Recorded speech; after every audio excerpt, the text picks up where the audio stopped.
Hola, ¿qué tal? ¿Cómo están? Buenas noches, bienvenidos a un nuevo programa de Meridiano 64. Estamos charlando siempre de economía, a ver si conviene hacer alianza con Estados Unidos, si conviene hacer alianza con China. El arco político está dividido, ¿no? Kicillof está más de acuerdo con la parte china, Javier Milei está más de acuerdo con Estados Unidos, de hecho lo está materializando, falta conocer la letra chica del acuerdo solamente. Para saber qué nos conviene y qué va a pasar con nuestra economía, hemos invitado a un especialista, estamos hablando de Alfredo Curuchet. Antes de ir a la mesa, le agradezco a la gente de Divo por el outfit.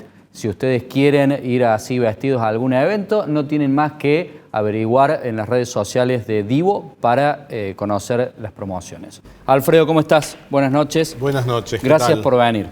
Bueno, gracias. Un placer recibirte como siempre. Bueno, a ver, ¿conviene más entrelazarnos más comercialmente con China, con Estados Unidos, con la Unión Europea? ¿Están bien estos acuerdos país-país o tenemos que hacer acuerdos regionales, mantener el Mercosur o no? Es mucho lo que tenemos para hablar. A ver si nos contás un poco.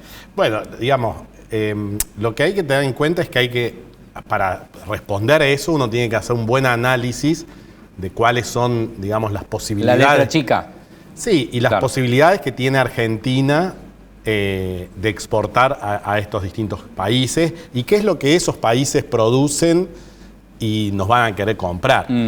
Claramente, tanto la Unión Europea como Estados Unidos, lejos de ser complementarios, o sea, de demandar lo que nosotros producimos, son competidores nuestros. O sea, Estados Unidos produce soja, produce alimentos, incluso Europa también.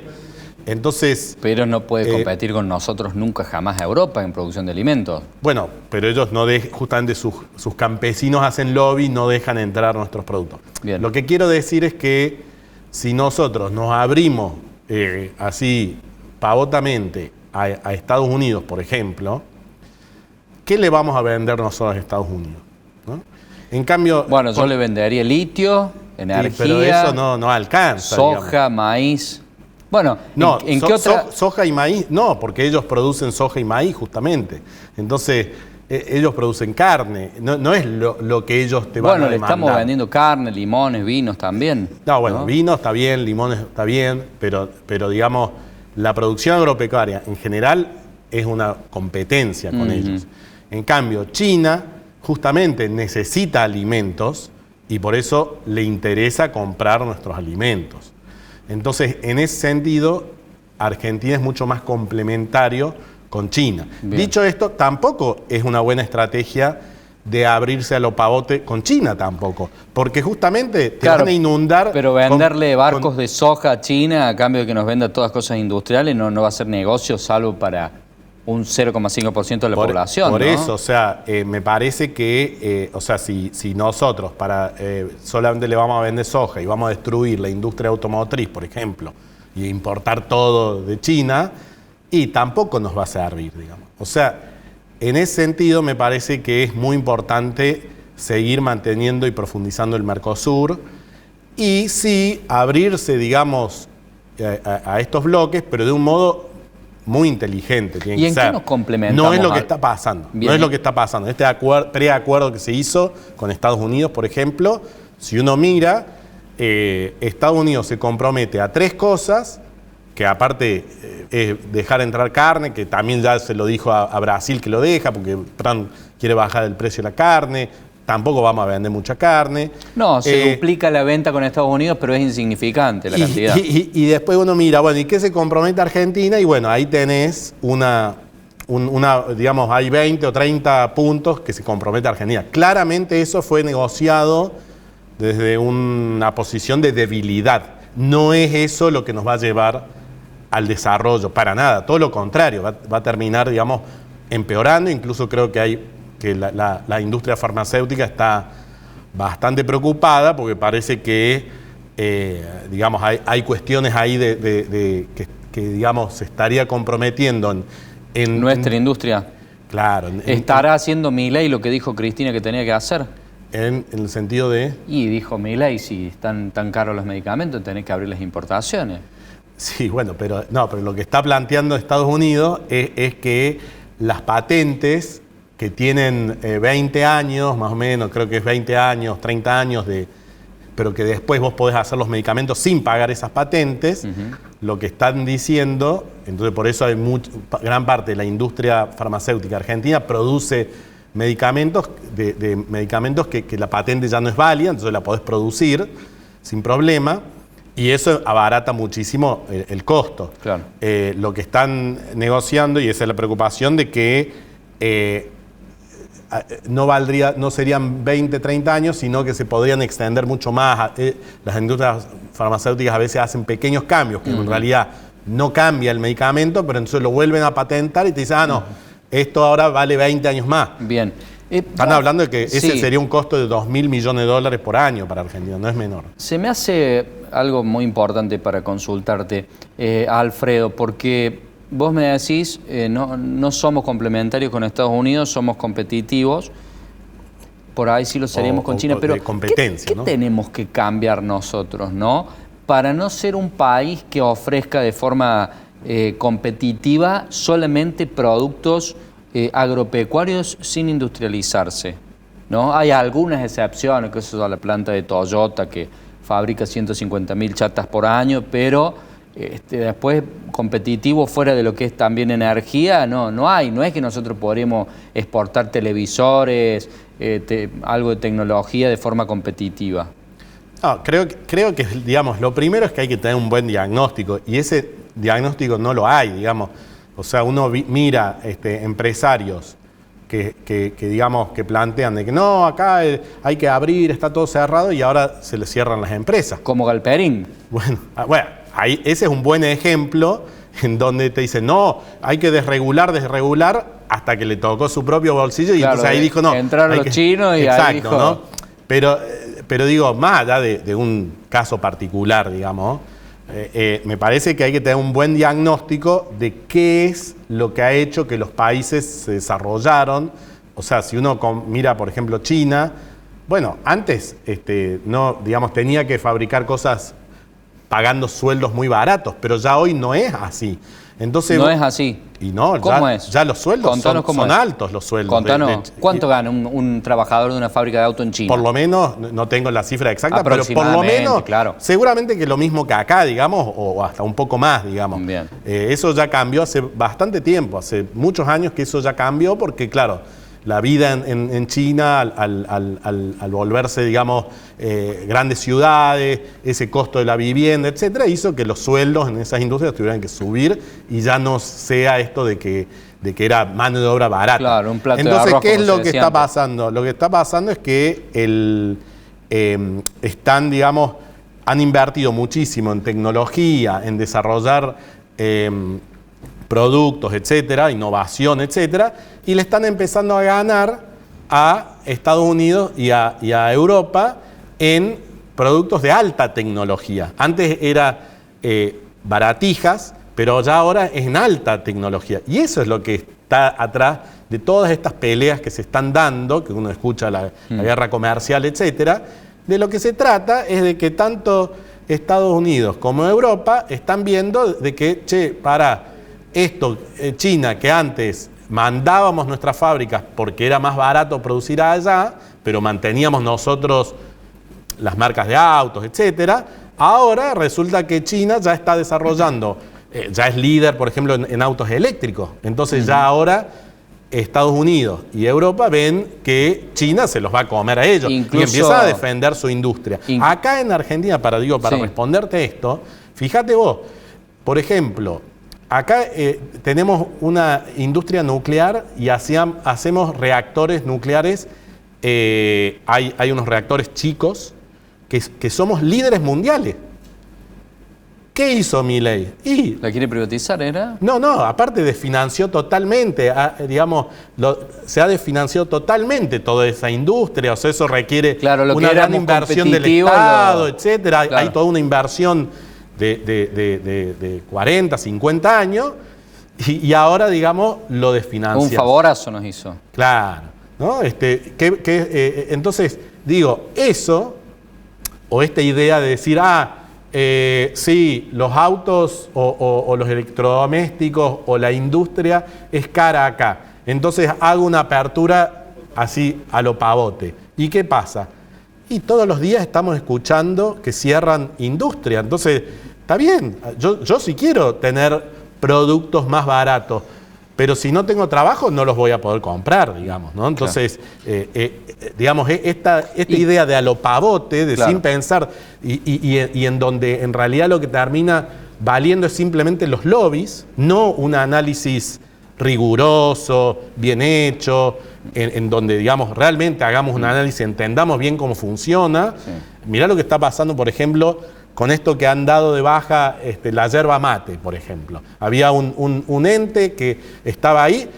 Los propios productores querían que esté ese ente porque los ayuda justamente a evitar situaciones de competencia desleal o de poder oligopólico en esa cadena. Ahora se desreguló. Bueno, acaban de anunciar de que, bueno, así ya no es viable producir yerba mate porque nos lo van a comprar por los mangos. ¿Por qué es viable producir otras cosas que no tienen estas situaciones y que existe libertades en el precio de alguna manera? Bueno, eso depende de cada industria y de cada sector. O sea, lo que está claro... O sea, hay sectores que necesitan regulación de precios y sectores que no. Seguramente, claro que sí. Digo, lo que hay que hacer es hacer un análisis objetivo, sin lobbies detrás, sin lobbies, digamos... Claro, todos queremos... ¿Quién quiere pagar impuestos? Nadie quiere pagar impuestos. Obviamente que yo prefiero pagar menos impuestos. Ahora, lo que también hay que entender es que si no pagas impuestos, bueno, tampoco vas a tener salud pública, no vas a tener educación pública, no vas a tener infraestructura. Y todo eso son elementos que han hecho que Argentina sea el país que es. Porque no somos un país de mierda, para decirlo mal y pronto. Por supuesto que no. O sea, somos un país bastante desarrollado, no obviamente como en Europa, para nada, pero si uno compara a otros países de Latinoamérica, tenemos un nivel de desarrollo. Bueno, ese modelo se está destruyendo a pasos agigantados. Hace años que se viene destruyendo. Se viene destruyendo hace años. Décadas, diría. Sí, yo te diría desde Martínez de O.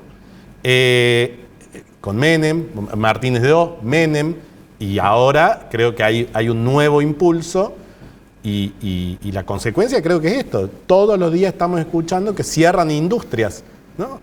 Industrias que tomaron 100 años, 50 años en generarse, en venir, etcétera, ¿no? Entonces, me parece que hay que tener un poco más cuidado de lo que estamos haciendo. Y ahí, ¿no? ¿Cómo vemos? Porque la gente de SKF no es que se fundió, Alfredo, se fue a Brasil porque sacó la cuenta, ¿no es cierto? En Brasil tengo que pagar impuesto al cheque, no, en Brasil tengo que pagar un 10% de tasa de alumbrado, barrido y limpieza que me cobra el municipio, no. Entonces por algo se fueron allá, porque no es que los brasileros calificados ganan mucho menos que los argentinos calificados, y tampoco creo que sea mucho más barata la energía ni el gas en Brasil que acá, para producir los rulemanes. Yo no conozco el detalle para decirte SKF se fue a Brasil por tal y tal razón. Y porque le era más rentable, naturalmente. Pero digamos, lo que sí te puedo decir es que lo que estamos viendo es que están cerrando industrias en Argentina. Y justamente este gobierno vino diciendo estamos bajando impuestos, estamos desregulando, y resulta que lo que está pasando es que se te van las industrias. Entonces hay algo ahí que no funciona, digamos, tan así. Y yo tendría un poco de cuidado de esto, decir de que el problema de Argentina son los altos impuestos. Eso habría que mirar muy bien en detalle, porque en Brasil los impuestos son quizás hasta más altos que acá, en general, digamos. En Europa ni que hablar, digamos. O sea, si uno toma el tamaño del Estado, que se puede medir como la recaudación de impuestos, dividido la producción, ¿no? O sea, el PBI, lo que encontramos es que Argentina no tiene un Estado sobredimensionado si lo comparamos con los países europeos, incluso con Estados Unidos, y ni que hablar, digamos, de los países nórdicos, en donde, digamos, el Estado, por ejemplo, en Suecia, el Estado representa más del 50%, sin embargo, y los impuestos son altísimos, sin embargo, es súper competitivo. Entonces, me parece que hay que mirar, digamos, Claro, por eso hay que mirar un poco más allá de este lente que está tan de moda hoy, de decir, no, todo es culpa de los altos impuestos en Argentina. Eso yo creo que no resiste un buen análisis académico objetivo. Bien. Ayer la colega Laura González publicó un estudio comparando precios de electrodomésticos y artículos de tecnología con respecto a 2023, donde el dólar costaba 1.270 pesos, hoy algún pesito menos que 1.500 vale, y nominalmente las cosas estaban más baratas que en 2023. Señaló heladeras, celulares, televisores, lavarropas y alguna otra cosa que se me está pasando por ahí, Manu me la sopla. Estaba todo más barato. ¿No se puede equilibrar algo de decir, che, no, ni tengamos el cierre ridículo de todo que hubo, que las automotrices ni siquiera podían exportar los autos porque no le podían poner neumáticos, a una situación de que vengan cosas de la China, algunas veces hasta sin aranceles, como ese cupo de autos eléctricos, siendo que la China no tiene los mismos costos ni la misma situación que nosotros? Claro, bueno, por eso me parece que hay que hacer un análisis más bien inteligente, no esto de decir, bueno, vendo, abro todo, no protejo nada. No, hay que mirar sector por sector, entender realmente cómo funciona el sector. Lo que está haciendo Trump, por ejemplo. Lo que está haciendo Trump, que pone aranceles, dice muchachos. Sí, no sé, también es un poco por la galería, digamos. Yo te diría que lo que vos tenés que hacer es hacer un análisis, pero también necesitas tener política industrial, que incluye, por ejemplo, tener un banco de desarrollo que le dé financiamiento a las industrias, que banque, digamos, que haya financiamiento para empresas tecnológicas de largo plazo. O sea, pensemos que, no sé, yo para dar un ejemplo, Suecia, ahí hay industrias, ellos son líderes mundiales, pero por ahí esas industrias demoran 20, 30 años hasta que se vuelve competitivo. Bueno, acá imagínate una empresa que la tenés que bancar 20 años para que recién sea competitivo, se funde a los 2 minutos. Ahora, bueno, esas son las cosas que hay que mejorar y que China es muy buena en eso. Por algo, los chinos tienen los bancos de desarrollo que han financiado toda la industrialización y la internacionalización de la infraestructura de China. Pregunta, Alfredo, teniendo en cuenta la geografía única que tiene Argentina, de las tierras más fértiles del mundo, todo, ¿qué nos puede dar el sector primario, digamos, en desarrollo si nosotros le ponemos todas las fichas? Es decir, che, vamos a invertir en ferrocarriles, en energía, en gas, para que Mendoza, San Juan produzcan los mejores vinos y los saquen barato, las mejores almendras, las mejores nueces, a ver, la cuenca lechera, exportar quesos, el maní, todas las cosas en las cuales nosotros somos competitivos, los cítricos, digo, la carne, todo esto, ¿qué puede ganar el pueblo, la gente y en puestos de trabajo? Es decir, ¿pueden vivir 45 millones de personas si nosotros somos competitivos en esto y tratamos de mantener lo que está o eso no alcanza?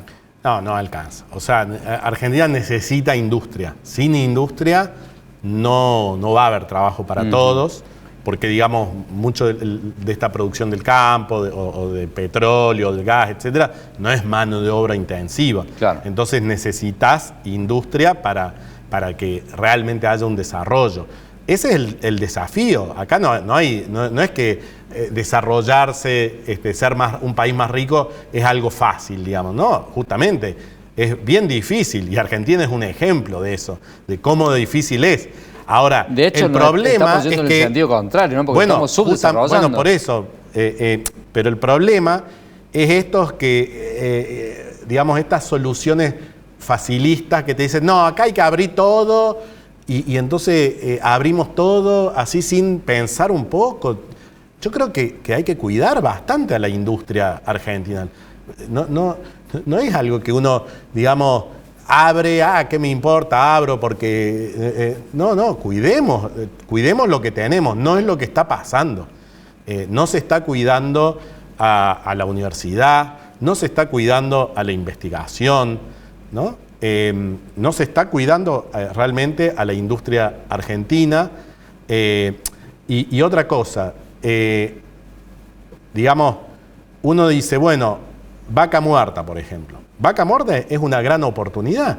Ahora, si vos al mismo tiempo permitís que importen maquinaria usada, que no tengan ninguna obligación de comprar nada fabricado en Argentina para esa industria, bueno, Argentina, digamos, va a terminar simplemente importando todo lo que se requiere para extraer el petróleo y no le va a agregar ningún valor agregado. No es el modelo que han seguido Australia, por ejemplo, o Noruega, en donde justamente aprovecharon eso de tener esos recursos naturales para meterle valor agregado a través de servicios, a través de industrias que vayan, digamos, a desarrollar esos sectores. Por eso digo, esta idea de que abriendo así a lo pavote nos vamos a desarrollar, está recontraprobado en el mundo de que no funciona, y acá lo estamos festejando, y lamentablemente va a terminar en que es lo que estamos viendo, en un industricidio. Teníamos producción de estas cosas que vos estás señalando que se abrieron para importar máquinas usadas de petróleo. Sí, hay toda una industria, y si no la hay, justamente hay que desarrollarla, hay que ayudar a desarrollarlo. Eso es lo que hace China. O sea, cuando uno mira, uno dice, uy, qué bárbaro, los autos eléctricos chinos. Bueno, hace 20, 30 años que los tipos están, digamos, apoyando a ese sector. No es que nació de un repollo esto. Y no es que China ya lo tenía. No lo tenía. No tenía ningún conocimiento, no tenía ningún desarrollo al respecto. Lo que pasa es que han sido inteligentes y han invertido en eso. Bueno, acá lejos de invertir en eso, maltratamos a gran parte de la industria, de los investigadores, de los docentes, digamos, Hace años nosotros nos entrevistamos a Alfredo y esta vez todavía no hemos tocado el tema del dólar. ¿Qué pasa con el dólar? Bueno, ese es otro tema, digamos, que tiene que ver con todo esto que estamos discutiendo. Porque viste que hace años atrás el tema era el dólar. ¿Qué va a pasar con el dólar? ¿Cuánto va a valer el dólar el mes que viene? ¿Cuándo viene la devaluación? Sí, igual, tenemos hace ese 2 o 3 riesgo, meses que estábamos ¿tenemos hablando de ese esto también, riesgo ¿no? latente, digo, post-elecciones, de una devaluación fuerte como las que históricamente estamos acostumbrados en Argentina? Sí, yo creo que hay posibilidad. No significa que tenga que pasar, pero no es que Argentina está en una situación que ahora ya está todo solucionado, que está todo bien. Fíjate lo que pasó con esto de que había 20.000 millones de dólares que iban a venir, se cayó, no hace falta, ahora están diciendo que van a venir 5, que también hay que ver si van a venir, y si no vienen, ¿qué pasa? Salta todo por los aires. Esa es la realidad. La realidad es que no saltó todo por los aires hace un mes. ¿Por qué? Y bueno, porque vino Scott Bessent y puso 2.500 millones de dólares. Que es nada para ellos, ¿no? Bueno, pero vino y lo puso. Y les generó un montón de costo político allá, porque, pero ganó mucho. Ganó mucho.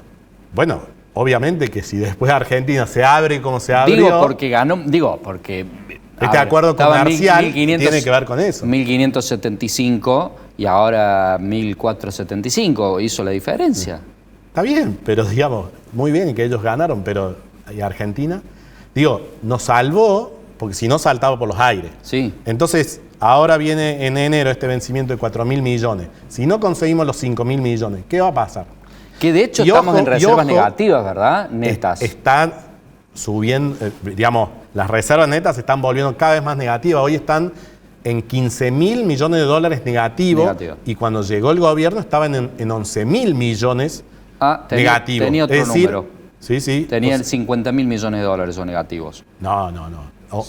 Cuando llegó el gobierno, las reservas netas estaban en 11.000 millones de dólares negativos. Hoy están en 15, o sea, estamos peor que cuando llegaron. Pero no compró. Y el problema de esto es que como cualquier empresa o como cualquier persona en una situación holgada financieramente, uno tiene que tener dinero como para poder pagar la deuda, pero no para usarla para pagar la deuda, sino para decirle al acreedor, che, mira, si querés te pago, pero si me querés refinanciar, refinanciame.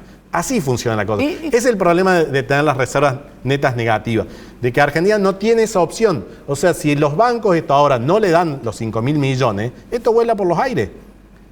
Sí. En cambio, por eso vos necesitas tener reserva para decir, mira, si no me lo prestan, igual yo lo voy a poder pagar. Claro, estamos más o menos en la misma situación, sentados arriba de una bomba que hace unos años atrás, pero de estas publicaciones que hablan de que se compraron 28.000 millones de dólares durante la gestión Milei, ¿es mentira?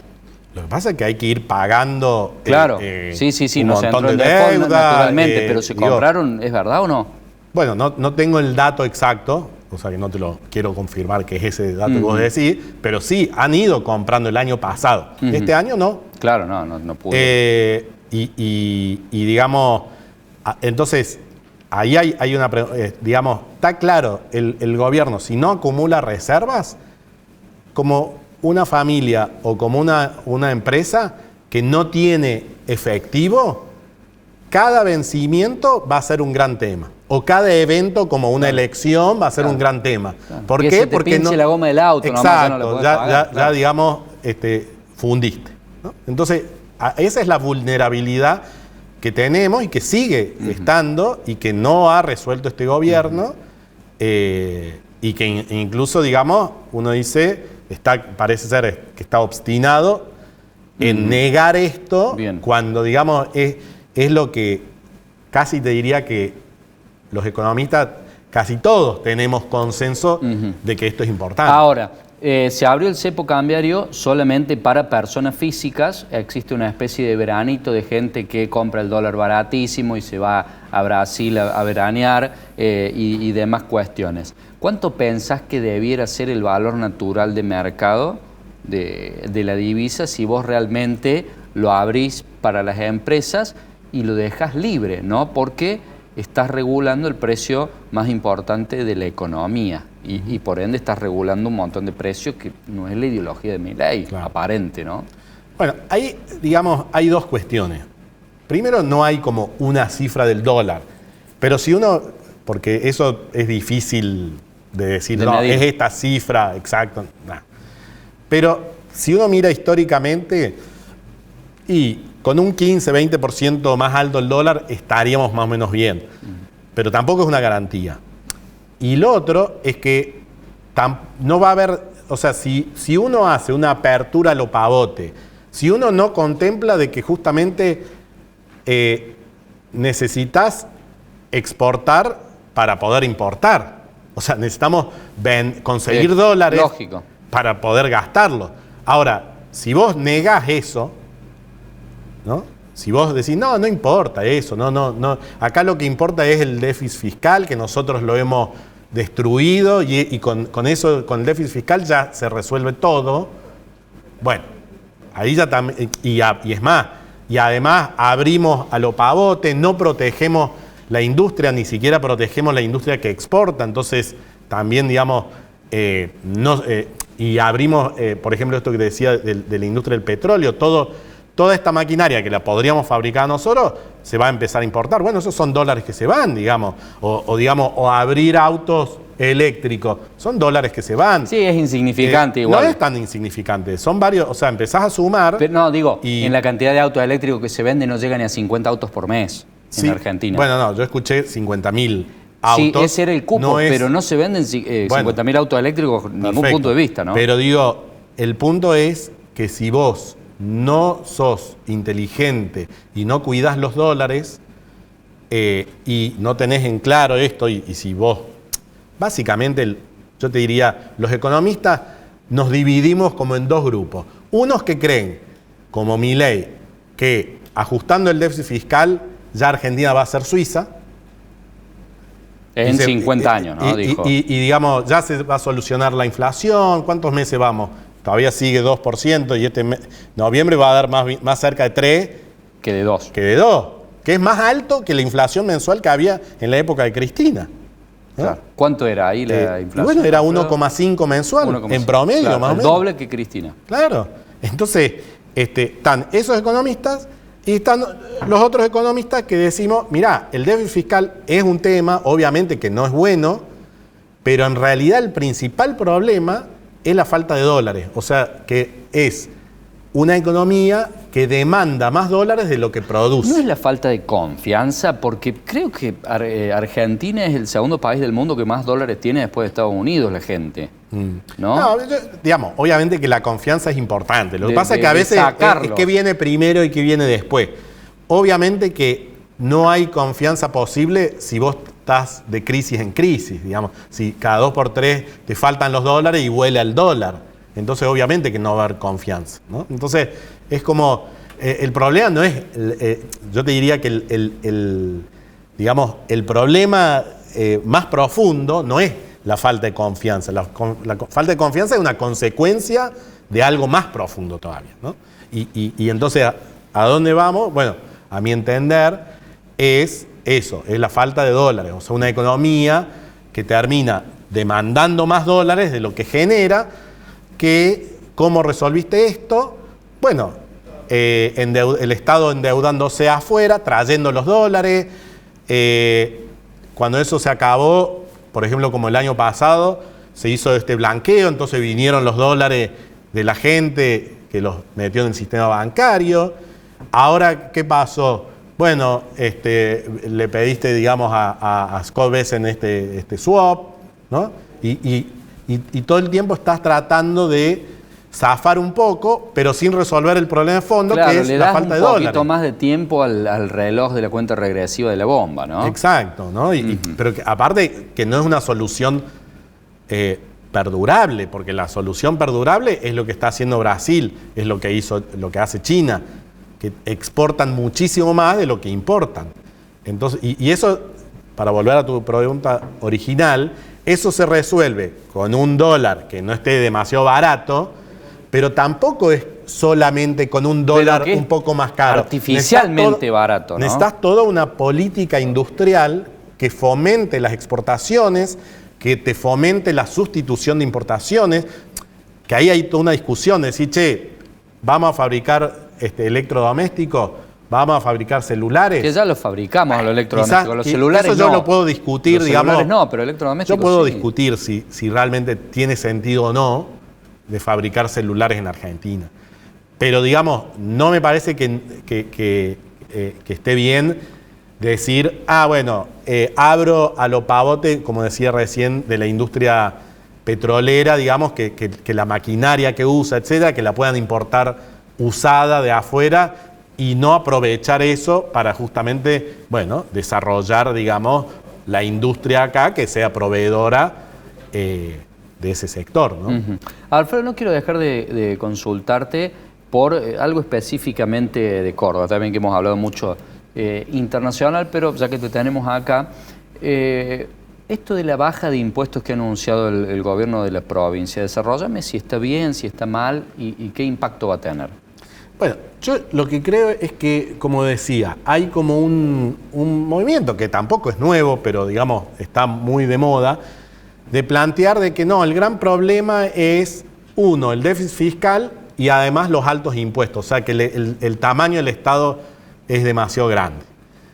Como dije antes del déficit fiscal, creo que es un problema, pero digamos, creer de que ese es el problema y que resuelto eso ya nos volvemos Suiza, está claro, lo estamos viendo. El gobierno tiene superávit fiscal hace ya casi 2 años y la economía está muerta, porque esa es la realidad. La economía está planchada hace tiempo.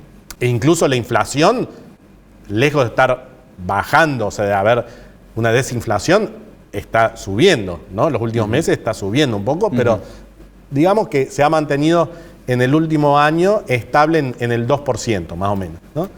Entonces, ahora, cuando uno baja impuestos, también tiene que bajar el gasto público.